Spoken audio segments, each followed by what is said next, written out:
আজকে আমরা আপনাদেরকে দেখাবো একটা হুন্ডা ভেজেল গাড়ি আছে, সেটা হচ্ছে ওয়াটার পাম্পটা কাটে গেছে কিংবা নষ্ট হয়ে গেছে।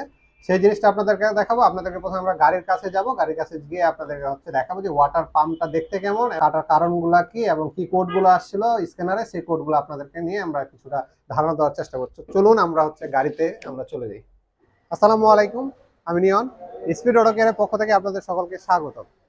আপনারা দেখতে পাচ্ছেন একটা হুন্ডা ভেজেল গাড়ি। তো আমার সামনেও আপনারা দেখতে পাচ্ছেন দুইটা ওয়াটার মোটর কিংবা ইঞ্জিনের যে ওয়াটার পাম্প মোটর গুলা আছে, সেই পাম্প মোটর গুলা দুইটা পড়ে আছে। একটা হলো গাড়ির সাথে আর একটা হলো রিকন্ডিশন।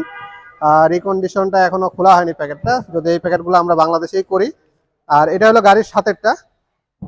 তো এই ওয়াটার পাম্পটা আসলে নষ্ট হয়ে গেছে, এখানে একেবারে পুরো জাম হয়ে গেছে।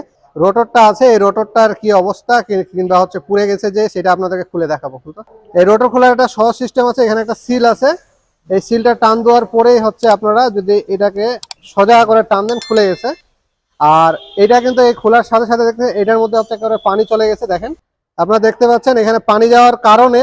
আর এই জায়গায় দেখেন একেবারে যে রোটরটা আছে, এই রোটরটা বাস্ট হয়ে গেছে, দেখতেছেন। আর এই পাশে কিন্তু একেবারে ক্লিয়ার আছে, আর এই পাশে কিন্তু বাস্ট হয়ে গেছে।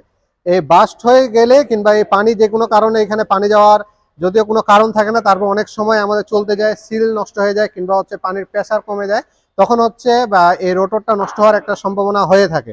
তো যদি এরকম রোটর পুড়ে যায় কিংবা হচ্ছে বাস্ট হয়ে যায়, তখন কিন্তু আমাদের ওয়াটার পাম্পটা আর কাজ করবে না। আর ওয়াটার পাম্প যদি না কাজ করে, সেক্ষেত্রে আপনারা বুঝতেই পারতেছেন ইঞ্জিনটা ওভারহিট হয়ে যাবে বা নষ্ট হয়ে যাবে, একেবারে ওভারহিট হওয়ার সম্ভাবনা 100%। তো এটা হচ্ছে সিগন্যালটা অনেক সময় আসে, অনেক সময় আসে না। কিছুক্ষণ চলতে চলতে হচ্ছে সিগন্যাল আসে, আসার পরে আবার ড্যাশবোর্ডে যে সিগন্যালটা থাকে অটোমেটিক চলে যায়। যখন আমাদের ড্যাশবোর্ডে সিগন্যালটা চলে যাবে, তখন হচ্ছে আমাদেরকে ধরে নিতে হবে যে আমার ওয়াটার পাম্প কিন্তু খারাপ হয়ে গেছে।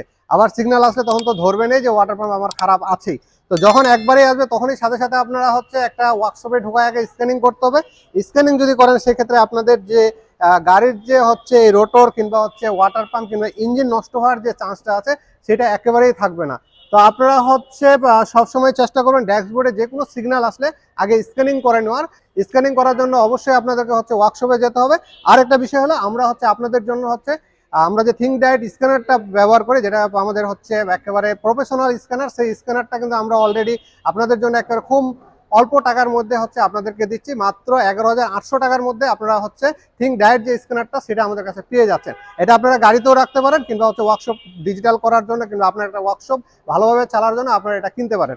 তো যেটা আমি বলতেছিলাম যে আপনার হচ্ছে এই ওয়াটার পাম্প নষ্ট হলে আপনার হচ্ছে সাথে সাথে আপনার হচ্ছে ড্যাশবোর্ডে সিগন্যাল আছে, সিগন্যাল আসলে আপনারা হচ্ছে স্ক্যানিং করলে সবকিছু আপনারা পেয়ে যাবেন এবং হচ্ছে এটা চেঞ্জ করার যে কোডটা আছে, সেই কোড অনুযায়ী আপনারা হচ্ছে চেঞ্জ করে ফেলবেন। আর কি কোডটা আছে সেটাও আমরা আপনাদের ডেসক্রিপশন বক্সে দিয়ে দিব। তো সেই অনুযায়ী আপনারা কাজ করবেন। তো এইগুলো হলো বিষয়। যদি আপনাদের গাড়ির কোনো সমস্যা হয়, হাইব্রিডের সকল ধরনের পার্টসের জন্য কিংবা সার্ভিসের জন্য স্পিড অটো কেয়ার আছে আপনাদের সাথে সবসময়। তো আশা করি আমাদের এই ইনফরমেশনটি ভালো লাগবে। আর ওটার কি কারণে নষ্ট হয় কিংবা ওয়াটার পাম্প যেটা আছে ইলেকট্রিক, যেহেতু এটা সার্কিটটাও নষ্ট হয়, আবার রোটরটাও নষ্ট হয়, তো আপনারা ওই হিসাবে এগুলো চেঞ্জ করে নেবেন। মার্কেটে ব্র্যান্ড নিউ পাওয়া যায়, জাপান পাওয়া যায়, চায়না পাওয়া যায়, আবার হচ্ছে রিকন্ডিশন পাওয়া যায়। তো আমরা এই গাড়িতে রিকন্ডিশনটা লাগাবো। আমরা সবসময় বলি রিকন্ডিশন কিছু পার্টস আছে যেগুলো সবচেয়ে ভালো হয় নতুনের চেয়ে। তো আপনারা রিকন্ডিশনগুলো মোটর আইটেমগুলো রিকন্ডিশন লাগানোর চেষ্টা করবেন। তো আশা করি আমাদের এই ইনফরমেশনটি ভালো লাগবে। যদি ইনফরমেশনটি ভালো লাগে থাকে, অবশ্যই আমাদের চ্যানেলকে সাবস্ক্রাইব করে রাখবেন আর সাথে থাকা বেল বাটনে চাপতে ভুলবেন না। আর যিনারা ফেসবুক পেজের মাধ্যমে দেখছেন, অবশ্যই পেজটিকে লাইক দিয়ে রাখবেন, আমাদের সঙ্গে থাকবেন। ধন্যবাদ, সকলে ভালো থাকবেন।